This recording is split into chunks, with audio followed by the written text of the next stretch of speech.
Je m'appelle Paul Beorn, c'est pas mon vrai nom, hein. Beorn, c'est un personnage dans l'univers de Tolkien. C'est un homme ours qui se change en ours quand on le dérange, et c'est un petit peu moi quand on me dérange quand j'écris. Sinon, j'ai trois enfants, un chat, je suis très tête en l'air et j'écris un peu tout ce qui me passe par la muse, vraiment pour tout petit, pour enfants, pour adolescents et ici pour adultes, mais toujours dans le thème de fantasy et fantastique.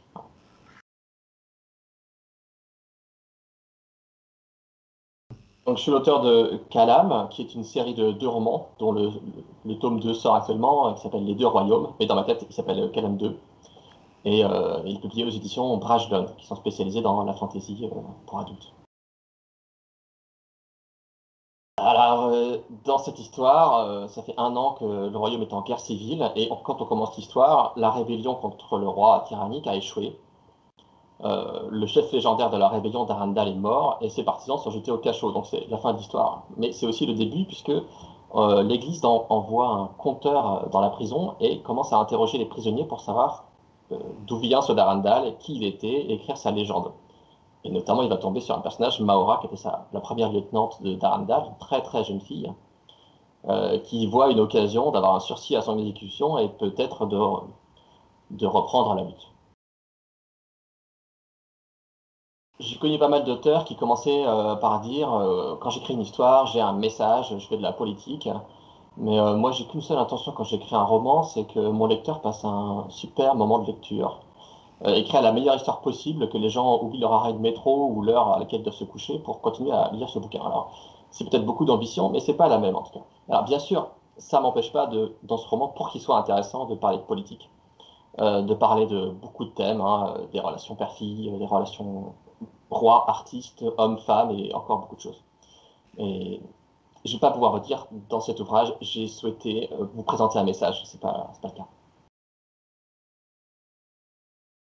Alors, Présenter. les romans, c'est immense. Une photo, c'est tout petit. Alors, si elle devait décrire Calab, ça devrait être une immense photo, genre comme un mur de cathédrale, quoi. Et je la verrais bien de loin, on aurait l'impression que c'est un dragon, et quand on s'approche, on verrait que le dragon est fait de plein de petites images et de plein de petites scènes et de personnages. C'est comme ces photos de visages qui sont en fait composées de milliers de petits visages. Pour moi, c'est ça un roman. C'est une grande histoire et si on s'approche, dans chaque chapitre, on a une petite histoire, une petite scène. Et on parle de plein de choses différentes, comme un peu comme un dessin de Où est Charlie avec plein de détails, mais pour adultes. Voilà. J'ai pensé à une chanson qui parle de révolte, et c'est Partigiano. Je parle pas italien, mais j'ai appris la chanson par cœur parce que je l'aime beaucoup. C'est Una mattina mi son sdraiato, bella ciao, ciao, ciao, una mattina mi son sdraiato e ho trovato l'invasor. Alors, je suis désolé, je suis pas chanteur, mais j'aime beaucoup chanter ça sous la douche, alors je me dis, ouais, pourquoi pas pour Genève, hein. Oliver Twist, c'est une histoire d'orphelin. J'y suis effectivement allé deux fois au Salon de Genève, et donc j'en ai profité pour visiter la ville, et j'étais avec ma compagne, une fois s'est arrêté dans un parc qui s'appelle le parc des Bastions. Et dans ce parc, il y a d'énormes jeux d'échecs. Donc je me souviens, ça m'avait marqué. On a fait une partie d'échecs avec des tours grandes comme nous et on s'était beaucoup amusé. Enfin, heureusement, personne n'a filmé la scène.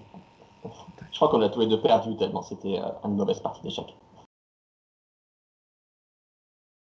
Alors, pas vraiment au revoir, plutôt un à bientôt, j'espère, pour un vrai salon.